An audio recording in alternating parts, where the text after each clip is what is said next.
వందనాలండి. Praise the lord. యేసుక్రీస్తు నామమున శ్రోతలందరికీ వందనాలు. మరొక మారు మనము వాక్యం ధ్యానించుకోవడానికి దేవుడిచ్చిన గొప్ప తరుణాన్ని బట్టి దేవునికి వందనాలు చెప్దాం. చిన్న ప్రార్థన. దయామయుడ యేసునాయన స్తోత్రం ప్రభా. ఇదిగో తండ్రి, ఉదయకాలంన మీ వాక్యం ధ్యానించుకుంటుండగా తండ్రి, మీరే నాతో ఉండి నా ద్వారా మాట్లాడమని యేసుక్రీస్తు నామమున వేడుకుంటున్నాను తండ్రి. ఆమేన్. ఈరోజు ఒక ప్రత్యేక అంశము, అందరికీ అవసరమైన అంశం. మనము మన జీవితాల్లో వచ్చే సమస్యలను ఎదుర్కొనడం ఎలాగా అనేది, దావీదు జీవితంలో రాక్షసుని ఎలా ఎదుర్కొన్నాడో చూసి మనం దాని ద్వారా మనం ఏం నేర్చుకోవాలి, మన జీవితంలో అది ఎలా అన్వయించుకోవాలో మనం చూద్దాం. ముఖ్యంగా ఈ దావీదు కథ, దావీదు గొలియాతు కథ తెలియని వాళ్ళు ఉండరు. చిన్నపిల్లల నుంచి పెద్దవాళ్ళ వరకు అందరు కూడా అందరికీ తెలుసు. ఎందుకంటే సండే స్కూల్లో నేర్పించే కథల్లో అదొకటి తప్పనిసరిగా ఉంటుంది. చిన్నపిల్లలకు కూడా తెలుసు దావీదు గొలియాతు కథలు. మరి ఆ కథలో మనమేం నేర్చుకోవాలి అంటే, అనుదిన జీవితాల్లో మనం ఎలా ఎదుర్కోవాలి రాక్షసుల్లాంటి మనుషుల్ని, రాక్షసుల్లాంటి పెద్ద సమస్యల్ని ఎలా ఎదుర్కోవాలి అనే విషయం మనం నేర్చుకోవచ్చు. చాలా మంచి పాఠాలు ఉన్నాయి దీంట్లో. అందుకని ఒక్కసారి మళ్ళీ జ్ఞాపకం చేసుకుందాం. మరి దావీదు గొలియాతు కథ అందరికీ తెలుసు. అది మొదటి సమూయేలు 17వ అధ్యాయంలో ఉంది. ఆ అధ్యాయం అంతా నేను చూపిస్తాను మీకు. మొత్తం ఆ అధ్యాయం అంతా చదివితే బాగా అర్థమవుతుంది. మీరు జాగ్రత్తగా చదవండి. అయితే నేను కొన్ని మాటలు మాత్రం మీకు దీంట్లో నుంచి తీసి చూపిస్తాను. ఫిలిష్తీయులు 17వ అధ్యాయం మొదటి వచనం నుంచి చూస్తున్నాను. ఫిలిష్తీయులు తమ సైన్యములను యుద్ధములకు సమకూర్చి యూదా దేశంలోని సోకోలో కూడి ఎఫెస్తమీయు దగ్గర సోకోకును అబేకాకును మధ్యన దిగి ఉండగా, సౌలును ఇజ్రాయేలీలను కూడి వచ్చి ఏలా లోయలో దిగి ఫిలిష్తీయులకు ఎదురుగా యుద్ధ పంక్తులు తీర్చిరి. ఫిలిష్తీయులు ఆ తట్టు పర్వతం మీద, ఇజ్రాయేలీలు ఈ తట్టు పర్వతం మీద నిలిచి ఉండగా, ఉభయుల మధ్యన ఒక లోయ ఉండెను. ఏలా లోయ అది. అక్కడ ఫిలిష్తీయులు యుద్ధానికి వచ్చారు ఇజ్రాయేలీల మీదకి. వాళ్ళు ఒక కొండ మీద, వీళ్ళొక కొండ మీద నిల్చున్నారు. సైన్యము అంటే యుద్ధం అంటే సైన్యం ఉంటారు కదా, రెండు వైపుల సైన్యాలు నిలబడ్డారు. మధ్యలో ఒక లోయ ఉంది. అయితే ఇక్కడ మామూలుగా ఒక సైన్యము కొట్లాడుకుంటారు యుద్ధాలలో ఎక్కడైనా. అయితే ఇక్కడ ఏమవుతుందంటే, ఫిలిష్తీయుల తరపున ఒక రాక్షసుడు, గొలియాతు అనే రాక్షసుడు నిలబడి ఉన్నాడు. వాళ్ళ సైన్యం అంతటికీ రిప్రజెంటేటివ్ నేను అని అంటున్నాడు. అతడి ఎత్తు ఎంత ఉందో తెలుసా? 6 మూళ్ళ జానడి ఎత్తు మనిషి. అంటే మన కొలతలతో 9 అడుగుల 9 అంగుళాలు. మామూలుగా 6 అడుగులు ఉంటేనే చాలా ఎత్తుగా ఉంటారు కదా. కొంతమంది 6.5 వరకు కూడా ఉంటారు. వాళ్ళని చూసి బాగా పొడుగరి అనుకుంటాం. కానీ 9 అంటే ఇంకెంత పెద్దగా ఉంటారో ఒక్కసారి ఆలోచించండి. దానికి సరిపడా ఎత్తు, లావు, బలము అన్నీ ఉంటాయి కదా. రాక్షసులాగా కనపడుతున్నాడు ఈ సైన్యానికి అంతా కూడా. అతను ఏం చేస్తున్నాడంటే, రోజు వాళ్ళ దగ్గరికి వచ్చి ఏం చెప్తున్నాడు, నేను ఫిలిష్తీయుడును, మీరు సౌలు దాసులు కదా. సౌలు అంటే అప్పుడు ఆ కాలంలో ఇజ్రాయేళ్లకు రాజు సౌలు. మీ పక్షంగా ఒకరిని ఏర్పరచుకొనినా అతని నా యొద్దకు పంపుడి. అతడు నాతో పోట్లాడి నన్ను చంపగలిగిన ఎడల మేము మీకు దాసుల మగుదుము. నేను అతన్ని జయించి చంపిన ఎడల మీరు మాకు దాసులే, మాకు దాస్యం చేయుదురు. ఇదంతా ఎందుకు? నేను ఒక్కరినే చాలు మీకు. నేను ఒక్కరిని నిలబడతాను, మీలో నుంచి ఒకరిని పంపించండి. ఇంతమంది సైన్యం ఎందుకు అవసరం లేదు, ఒక్కొక్కరమే పోట్లాడతాము అని చెప్పి అతను ఛాలెంజ్ చేస్తున్నాడు అనమాట. ఈ దినమున నేను ఇజ్రాయేళ్ల సైన్యములను తిరస్కరించుచున్నాను. ఒకరిని నియమించిన ఎడల వాడును నేను పోట్లాడుదామని ఆ ఫిలిష్తీయుడు చెప్పుచూ వచ్చెను. సౌలును ఇజ్రాయేలీలందరినూ ఆ ఫిలిష్తీయుల మాటలు వినినప్పుడు బహుభీతులైరి. ఈ విధంగా అతను 40 దినములు తను తాను అగుపరుచుకొనుచూ వచ్చెను అని 16వ వచనంలో చెప్పబడింది. ఆ ఫిలిష్తీయుడు ఉదయమున సాయంత్రమున బయలుదేరుచు 40 దినములు తను తాను అగుపరుచుకొనుచూ వచ్చెను. ఇప్పుడు just imagine the condition of the army. వాళ్ళందరూ సైన్యంలో అందరు సైనికులందరూ నిలబడి ఉన్నారు.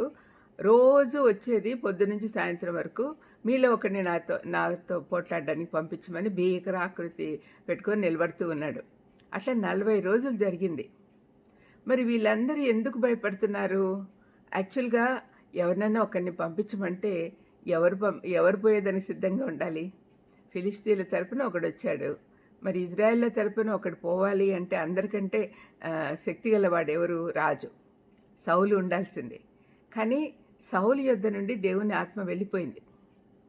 ఎప్పుడైతే దావీదు మీద అసూయ పెట్టుకొని అతన్ని చంపబోయాడో అప్పటి నుంచి కూడా అంతకుముందు దేవుడికి విరుద్ధంగా చేసినాడు కాబట్టి, తప్పు చేశాడు కాబట్టి అప్పటి నుంచి సౌలు మీద దేవుని ఆత్మ వెళ్ళిపోయింది.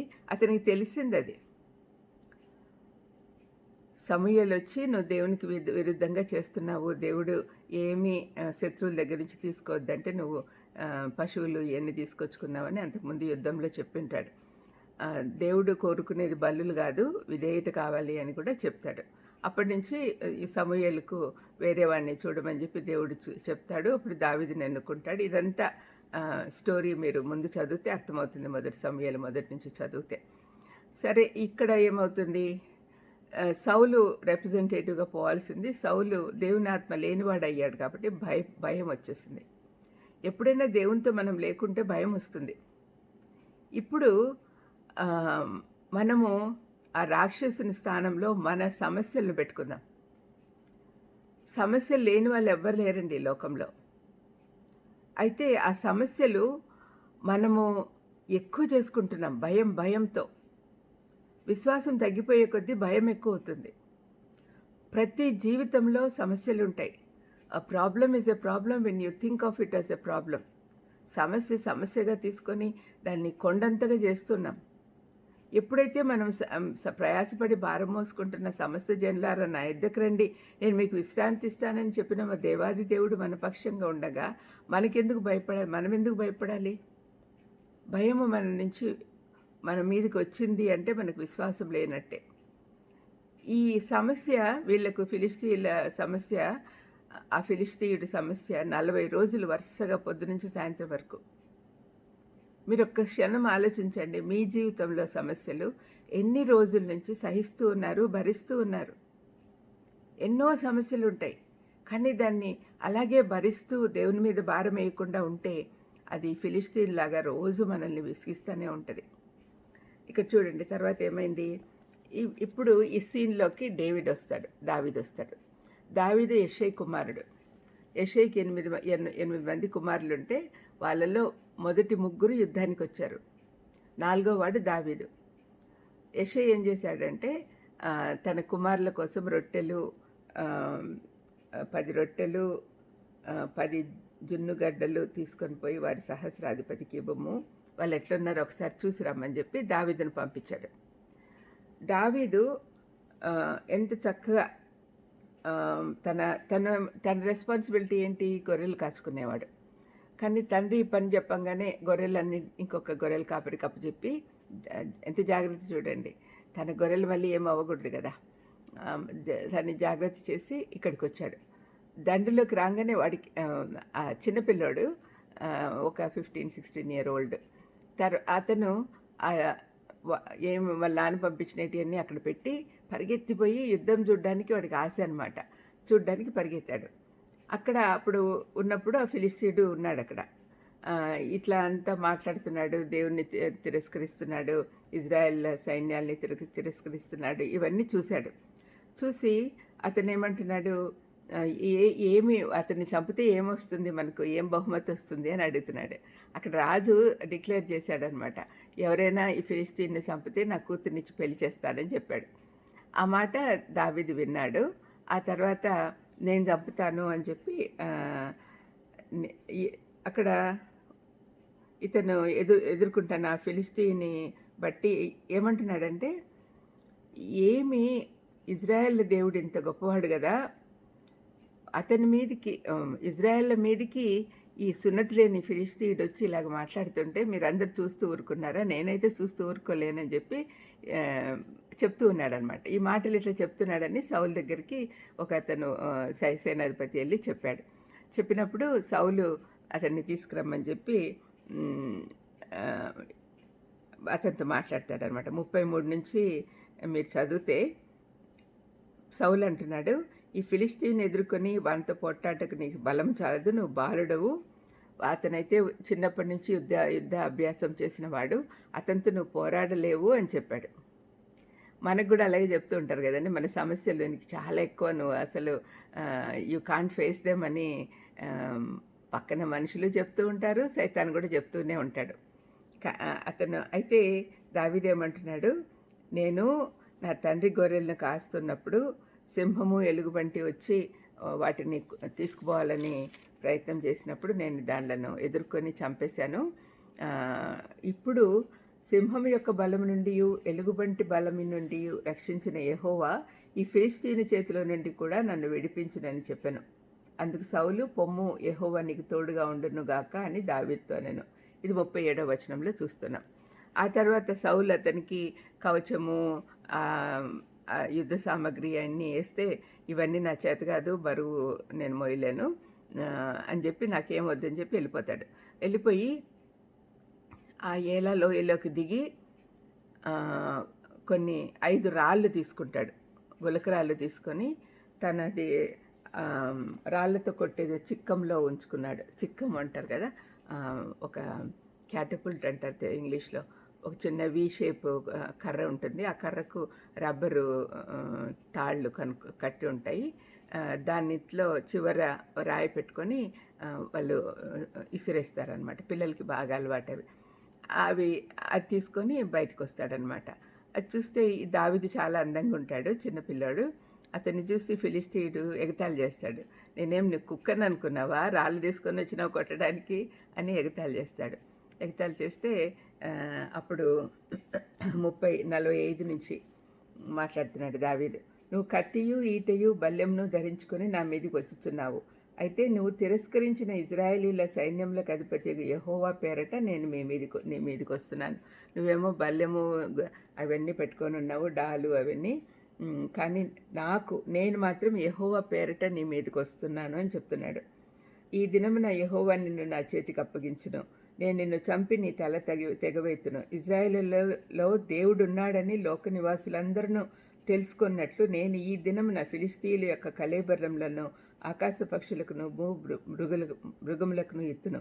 అప్పుడు యెహోవా కత్తి చేతను ఈటి చేతను రక్షించువాడు కాడని ఈ దండు వారందరూ తెలుసుకొందరు. యుద్ధం యెహోవాదే. ఎంత ఖచ్చితంగా, ఎంత ధైర్యంగా మాట్లాడుతున్నాడు చూడండి. యెహోవా దేవుణ్ణి ఎవరైనా తిరస్కరిస్తే భరించలేడనమాట. సున్నతి లేని నువ్వు మా దేవుణ్ణి ఎగతాళి చేస్తావా, తిరస్కరిస్తావా అని చెప్పి ఎంత రోషం గల విశ్వాసి.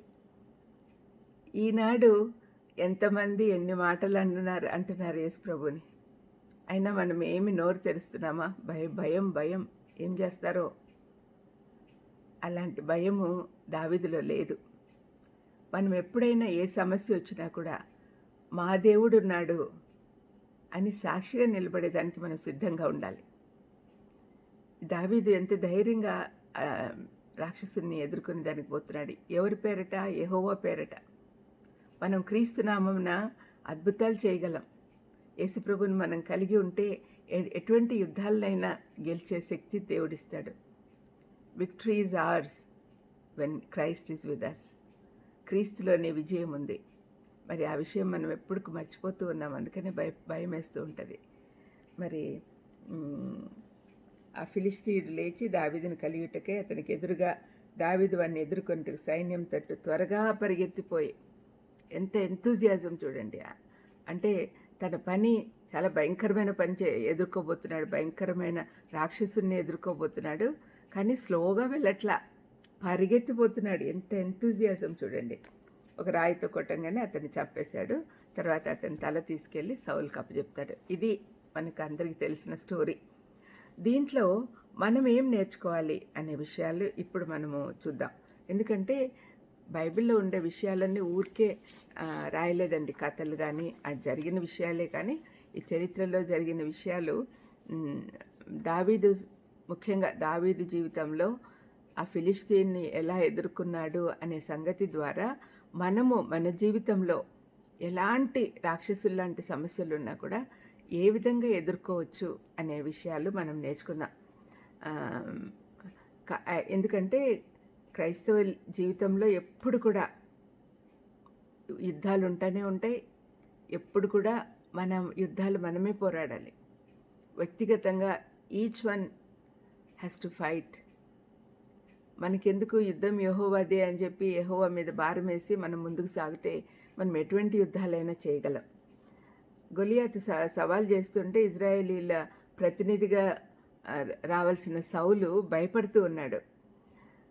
40 దినాలు సవాల్ చేస్తూ వచ్చాడు. సౌలు దగ్గర నుండి దేవుని ఆత్మ తొలగిపోయింది కాబట్టి భయపడుతూ ఉన్నాడు. దావీదు అన్నలను చూడ్డానికి వచ్చాడు కదా, అతనికి ఏం అవసరంలా, ఇటువంటి యుద్ధం ఫేస్ చేయాల్సిన అవసరం లేదు. కానీ తనకు తానుగా ఎందుకు దేవుణ్ణి ఎగతాళి చేస్తున్నాడు ఆ సున్నతి లేనివాడు అని చెప్పి తనకు తానుగా యుద్ధానికి బయలుదేరుతున్నాడు. మనం ఎలా ప్రతిస్పందిస్తామో మన దేవుణ్ణి ఎవరైనా ఎగతాళి చేస్తే అనేది కూడా మనం ఆలోచించాలి. ఈ కథ నుంచి మనము 5 అంశాలు చూద్దాము, 5 పాఠాలు నేర్చుకుందాం. ఇక్కడ మొదటిది ఏంటంటే దేవునికి ప్రాధాన్యత ఇచ్చాడు దావీదు. అక్కడ గొలియాత్ అనే పేరు 2-3 సార్లే వినిపిస్తుంది, కానీ యెహోవా దేవుడు అనే మాట 9 సార్లు మాట్లాడతాడు దావీదు. సమస్య పెద్దది, కానీ దేవునిపై విశ్వాసం ఎక్కువ ఉంది. అతను చిన్న పిల్లవాడు, అతనేమో హ్యూజ్ భారీగా ఉన్నాడు. అయితే భయపడలా, ఎందుకంటే యుద్ధం యెహోవాదే, దేవుడు చూసుకుంటాడు అనే ధైర్యం. ప్రథమ స్థానం దేవుడికి ఇస్తున్నాడు తన జీవితంలో. నా దేవుడి కంటే ఎవరు గొప్పవాళ్ళు కాదు అనే విశ్వాసం అతనిలో ఉంది. మనం కూడా ఏ సమస్య వచ్చినా మన దేవుడు ఉన్నాడు. మనకి ఎన్ని వాగ్దానాలు ఉన్నాయండి బైబిల్లో. నిన్నటి రోజున ఒక వాక్యం జ్ఞాపకం చేసుకుంటా ఉన్నాను. రోమపత్రిక 8:32లో ఏమనుంది? తన సొంత కుమారుణ్ణి ఇవ్వడానికి వెనుదీయని ఆ దేవాది దేవుడు మనకి ఇంకేమైనా ఇవ్వకుండా వెనుకపోతాడా? ఈ మాట ఎంత బాగుంది చూడండి. తన కుమారుణ్ణే ఇచ్చినవాడు మనకి ఏమైనా ఇస్తాడు. మన సమస్యలు ఎంత పెద్దవైనా కూడా ఆయనకు అసాధ్యమైంది ఏది లేదు కదా. మనము భయపడుతూ ఉంటే మన దేవుడు చేతగాని వాడు అని మనము సాక్షులుగా నిలబడుతూ ఉన్నాం. మనం ఎట్లా ఉండాలి? మన దేవుడికి అసాధ్యమైంది ఏదీ లేదు, ఎటువంటి సమస్య అయినా ఆయన తీరుస్తాడు అనే విశ్వాసం మనలో ఉంది అని మన చుట్టుపక్కల వాళ్ళు చూసినప్పుడే మన దేవునికి మహిమ తీసుకొస్తాం. మనం ఈ లోకంలో దేవుని మహిమార్థం ఉన్నాం. చిన్న విషయాలకు పెద్ద విషయాలకు అన్నిటికి భయపడుతూ ఉంటే మన చుట్టూ ఉన్న వాళ్ళు ఏమనుకుంటారు? మన చుట్టూ ఉన్న వాళ్ళకి మన కాన్ఫిడెన్స్ చూసి, అబ్బో వీళ్ళ దేవుడు చాలా గొప్పవాడు, అందుకని వీళ్ళు ఎంత సంతోషంగా ఎంత సమస్య వచ్చినా ఎదుర్కోగలుగుతున్నారు అనే ఆలోచన అందరికీ రావాలి. అదే దేవుడు మనల నుంచి కోరుకుంటున్నాడు. దావీదు అంతమంది సైన్యం 40 రోజుల నుంచి చూస్తూ ఉన్నారు, భయపడుతూ ఉన్నారు. అటువంటి వాళ్ళ మధ్యలో ధైర్యంగా నిలబడ్డము అంటే ఎంత విచిత్రం చూడండి. అంటే అతనికి దేవునికి ఇచ్చిన ప్రాధాన్యత అంత గొప్పది. రెండవది ఏంటంటే గత విజయాలు జ్ఞాపకం చేసుకున్నాడు. సౌలుతో ఏమంటున్నాడు? ఇంతకుముందు నా తండ్రి గొర్రెలు కాస్తూ ఉన్నప్పుడు సింహం వచ్చింది, ఎలుగుబంటి వచ్చింది, నా గొర్రెలు ఎత్తుకుపోవడానికి వస్తే నేనేం భయపడలా, చేతులతో నా కర్రతో కొట్టి చంపేశాను. మరి అటువంటి వాడిని ఇప్పుడు ఈ రాక్షసుని ఎదుర్కోవడానికి నా దేవుడు నాకు సహాయం చేయడా? అది కాన్ఫిడెన్స్. గత విజయాలు జ్ఞాపకం చేసుకుంటే మనకు కూడా ఎంతో ధైర్యం వస్తుంది. గత సంవత్సరం అంతా 2025 అంతా ఎంత జాగ్రత్తగా కాపాడాడు దేవుడు. ఇప్పుడు 26లోకి వచ్చాము, ఒక నెల అయిపోయింది. మన జీవితంలో అద్భుతాలు ఎన్నో చేస్తున్నాడు దేవుడు. మీరు ఒక్కసారి ఆలోచించండి, ఏ అద్భుతం జరగకుండా రోజు గడుస్తుందా? ఈరోజు మనం బతికున్నాము, జీవిస్తున్నాము, గాలి పీల్చుకుంటున్నాము, ఆరోగ్యంగా ఉన్నాము అంటే దాని దేవుని కృప కాదా? అదొక అద్భుతం కాదా? Every day is a miracle. మరి అటువంటప్పుడు మనం జ్ఞాపకం చేసుకోకుంటే ఎట్లా? గత కాలంలో దేవుడు చేసిన మేళ్ళు జ్ఞాపకం చేసుకుంటే అప్పుడు చేసిన దేవుడు ఇప్పుడు కూడా చేస్తాడు అనే కాన్ఫిడెన్స్ మనలో వస్తుంది. అందుకని ఎప్పుడు కూడా దేవుడు చేసిన మేళ్ళు మరవకూడదు. ఎప్పుడు కూడా థ్యాంక్ఫుల్గా ఉండాలి దేవుడికి. అటువంటి ఆలోచనలు మనకుంటే తప్పనిసరిగా ఈ సమస్య పెద్దగా కనపడదు. ఈరోజు సమస్య, నిన్నటి సమస్యలు తీర్చిన దేవుడు ఈరోజు సమస్యలు తీర్చడా? నిన్న నేడు నిరంతరం ఏకరీతిగా ఉన్న దేవుడు మనల్ని కాపాడడా? కాపాడలేడా? ఇట్లాంటి ఆలోచనలు కలిగి ఉండాలండి. దయచేసి గమనించండి. పర్వతాలు ఎదురైన, మెట్టలు దద్దరిల్లిన అన్నిటినీ సాఫీగా చేసే దేవుడు మనం పక్షాన ఉన్నాడు. నువ్వు సముద్రంలో, కీర్తనలో ఎంత చక్కగా చెప్తాడు, సముద్రం నీటిలో మునిగిపోతున్నా, అగ్ని మధ్య ఉన్నా కూడా కాలిపోవు, ఎందుకంటే నేను నీ తోడు ఉన్నా అని చెప్పి ఎన్ని వాగ్దానాలు ఉన్నాయి కదా. మరి ఆ వాగ్దానాలన్నీ జ్ఞాపకం చేసుకుంటే మరి ఇప్పుడు మన ఎదుట ఉన్న సమస్య పెద్దదా? ఎప్పుడు పెద్దది కాదు. మన దేవుడు ఎంత పెద్ద సమస్యల కంటే ఆయన గొప్పవాడు. మనలో ఉన్న దేవుడు చాలా గొప్పవాడు. దావీదు అనుకుంటున్నాడు, నువ్వు అంత పెద్దోడు అయితే నాకేంటి, నా దేవుడు నీకంటే ఎంతో గొప్పవాడు అని దావీదు ఆలోచిస్తూ ఉన్నాడు. మూడో పాయింట్ ఏంటంటే, ఇక్కడ ఏలా లోయలో నుండి రాళ్ళు తీసుకొచ్చాడు. ఇక్కడ మనం సీన్ గుర్తు చేసుకుంటే, ఒక కొండ మీద ఒక సైన్యము, ఒక కొండ మీద ఒక సైన్యము ఉంది, మధ్యలో లోయ ఉంది. దావీదు లోయలోకి దిగిపోయి రాళ్ళు ఏరుకుంటున్నాడు. తన కర్ర తీసుకొని పోయినాడు. ఆ కర్ర దేవుడి సంరక్షణకు గుర్తు. దాన్ని తీసుకొని లోపలికి వెళ్ళాడు. ఎందుకు ఈ లోయ ఏది జ్ఞాపకం చేస్తుంది అంటే, లోయలోకి వెళ్తే అటువైపు వాళ్ళు కనపడరు, ఇటువైపు వాళ్ళు కనపడరు. లోపలికి అక్కడ దేవుని ప్రార్థనకు గుర్తు. మనము సమస్యలు వచ్చినప్పుడు వాళ్ళతో వీళ్ళతో చెప్పుకోవాల్సిన అవసరంలా, మన దేవునితో మాట్లాడుకుందాం. ఇక్కడ దావీదు అదే చేసినాడు. ప్రార్థనకు సూచనగా ఉంది ఏలా లోయ. ఆ లోయలోకి వెళ్ళి దేవుణ్ణి ప్రార్థించి ఉండొచ్చు. ఆ రాళ్ళు ఏరుకుంటూ ఉన్నప్పుడు, దేవా నువ్వు నాకు సహాయం చేయని అడిగి ఉండొచ్చు. అది లోయ అనుభవం అనేది ప్రార్థనకు సూచనగా ఉంది. మనం కూడా ఏ సమస్య వచ్చినా కూడా లోయ అనుభవంలోకి వెళ్ళాలి, ప్రార్థన చేయాలి. Away from the crowd. సైన్యం ఏమీ కనపడ్డంలే, ఈ గోల ఏమి వినపడ్డంలా, ఆ లోయలోకి వెళ్ళి ప్రార్థన చేస్తూ ఉన్నాడు. ఎప్పుడైనా ప్రార్థనతో సైతాన్ని జయించవచ్చు. అంతెందుకు యేసుప్రభు సిలువలకు వెళ్ళకముందు గెత్సెమనే తోటలో ప్రార్థన చేశాడు. ఆ ప్రార్థన తర్వాత దేవదూతలు వచ్చి ఆయన్ని సేద తీర్చారు. ప్రార్థన అందరికీ అవసరం. యేసుప్రభు ఈ లోకంలోకి శరీరధారిగా వచ్చినప్పుడు కంప్లీట్గా తండ్రి మీద ఆధారపడ్డాడు. ఆయన కూడా త్రిత్వంలో ఒకడైనా కూడా తన దైవత్వం ఇక్కడ ఉన్నప్పుడు వాడుకోలేదు. కేవలం మానవుల లాగా ఉంటూ మానవుల శ్రమలన్నీ అనుభవించాడు. ఆయన దైవశక్తి ఎక్కడికి పోదు, కానీ ఇక్కడ ఉన్నప్పుడు మానవునిగా ఉన్నాడు కాబట్టి మానవుడు అనుభవించాల్సిన శ్రమలన్నీ అనుభవించాడు. అప్పుడు ఆయనకు దేవుని శక్తి కావాలి. అందుకని తండ్రితో మాట్లాడుకున్నాడు గెత్సెమనే తోటలోకి వెళ్ళి. యేసుప్రభువుకే ప్రార్థన అవసరం ఉంటే ఇంకా మనలాంటి వాళ్ళకి ఇంకా ఎంత అవసరం ఉంటుందో ఒక్కసారి ఆలోచించండి. మనకు దేవుని తోడు అవసరం, ప్రార్థన అవసరం, ప్రార్థన జీవితం అవసరం. ఇక్కడ దావీదు చేసిన పని అదే. లోయలోకి వెళ్ళి రాళ్ళు ఏరుకున్నాడు. ఆ లోయ అనుభవంలో ప్రార్థన చేసుకుంటూ ఉండి ఉంటాడు. 4వది 48వ వచనంలో చూస్తే, త్వరగా పరిగెత్తుకుని పోయి, అంటే ప్యాషన్ ఫర్ గాడ్స్ గ్లోరీ, దేవుణ్ణి మహింపరచాలా. నా దేవుణ్ణి ఈ సున్నతి లేనివాడు ఎగతాళి చేస్తాడా?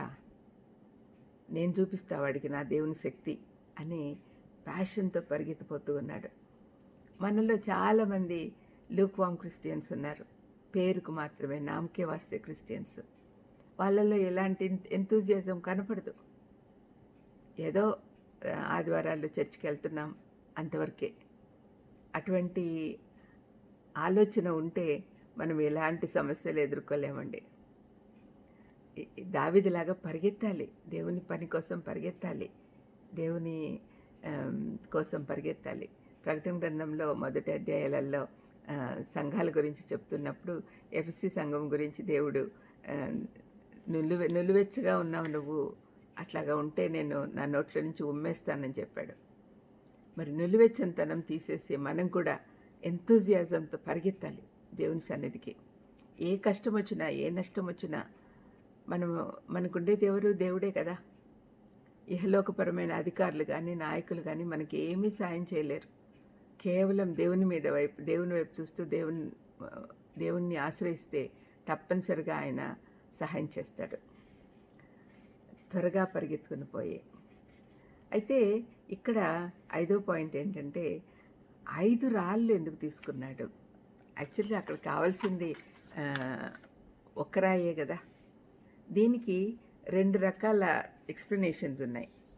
ఒకటేమో ఒకవేళ ఒకటి మిస్ అయితే ఇంకొకటి ఉండాలి కదా రెడీగా అని జాగ్రత్త చేసుకున్నాడు అని కొంతమంది అంటారు. కానీ ఎక్కువగా అందరూ నమ్మేది ఏంటంటే ఈ గొలియాతుకు ఇంకా 4 సహోదరులు ఉన్నారు. వాళ్ళు కూడా ఇలా భారీ శరీరులు, రాక్షసుల్లాగా ఉంటారు. దావీదు చంపాడని తెలిసినప్పుడు ఇంకా 4 ఊరుకోరు కదా, వాళ్ళు వస్తారు. అప్పుడు వాళ్ళ కోసం ఈ 4 సిద్ధం చేసుకున్నాడు అని చెప్పి చెప్పబడి ఉంది. 2 సమూయేలు ఆ 4 చంపేస్తాడు. దావీదు తన మనుషులే చంపేస్తారు.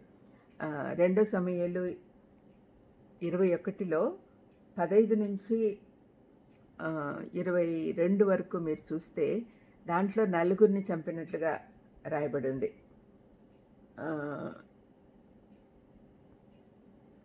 అక్కడ 16లో రేఫాయిముల సంతతి వాడగు బేనోబా అని ఒకడు ఉన్నాడు, అతన్ని చంపాడు. తర్వాత హూషాతీయుడైన సిబ్బెకై అని ఇంకొకడు, గొలియాతు సహోదరుడు ఇంకొకడు, యహరేయా, ఈ పేర్లు కూడా చదవడానికి కష్టంగా ఉంది. అట్లా 22వ వచనంలో ఈ 4 గాతులోనున్న రెఫాయీయుల సంతతి వారై దావీదు వలనను అతని సేవకుల వలన హతులైరి అని రాయబడింది. అంటే 4 రాళ్ళు ఎక్స్ట్రా ఎందుకు తీసుకున్నాడు అంటే తర్వాత తప్పనిసరిగా తను ఎదుర్కోవాల్సి వస్తుంది, అప్పుడు ప్రిపేర్డ్గా ఉండాలి అని చెప్పి వాళ్ళని కూడా చంపేయాలి అని వాళ్ళ కోసం కూడా ఎదురు చూస్తున్నాడు. నిరంతర పోరాటం. ఇది ఈ 5 లెసన్స్ మనం చదువుకోవాలి, ఇక్కడ నేర్చుకోవాలి. మన పోరాటంలో ఇవన్నీ ఉండాలి. అతను చూడండి, దేవునికి ప్రాధాన్యత ఇచ్చాడు, గత విజయాలు జ్ఞాపకం చేసుకున్నాడు, ప్రార్థనాపరుడుగా వెళ్ళాడు, త్వరగా పరిగెత్తుకొని పోయాడు. పర్సివియరెన్స్, ఓర్పుగా మిగతా వాళ్ళ కోసం కూడా కాసుకొని అందరినీ కూడా చంపేశాడు. ఆ విధంగా మనం ఉండగలిగితే మన సమస్యలన్నీ కూడా తీరిపోతాయి. ప్రార్థన చేసుకుందాం. దయామేడయ్యేసి నాయన, దావీదు గొలియాతు కథ ఎన్నిసార్లు విన్నా కూడా తండ్రి, ఈరోజు నేర్చుకున్న పాఠాలు మా జీవితంలో అన్వయించుకునే దానికి సహాయం చేయమని యేసుక్రీస్తు నామమున వేడుకొంచున్నాను తండ్రి. ఆమేన్. God bless you.